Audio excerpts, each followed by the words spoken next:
Justement, André Joffre, c'est ça le message. On entend toujours dire que les énergies renouvelables, ça coûte cher, mais on va peut-être le modifier. Oui, mais en plus, si vous voulez, je crois que vous avez raison. Aujourd'hui, on comprend bien que dans la condition où se trouve l'État, on ne va pas obtenir des subventions en vitam aeternam, ça ne durera pas toute la vie. Et donc, il faut trouver des schémas différents.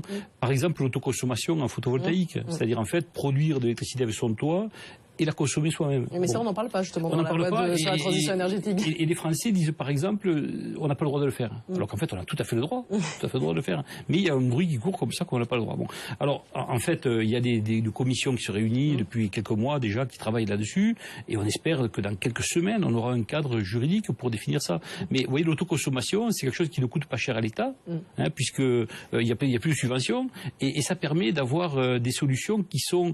Un installateur me disait. Enfin, un distributeur dans une région me disait que 65% des installations qu'il vend désormais sont des installations en autoconsommation. Parce que les gens ont envie de consommer leur propre électricité, exactement comme ils ont envie de manger des légumes de leur jardin, etc. Ça participe de la même réflexion. Et d'ailleurs, on l'a testé dans le sondage, on le voit, c'est 88% des Français qui préfèrent consommer leur propre électricité plutôt que de la vendre au réseau, dans des conditions économiques équivalentes, bien sûr. Voilà, donc il y a une vraie envie des Français. Maintenant, il faut un cadre général, on l'a bien compris. Une loi, par exemple.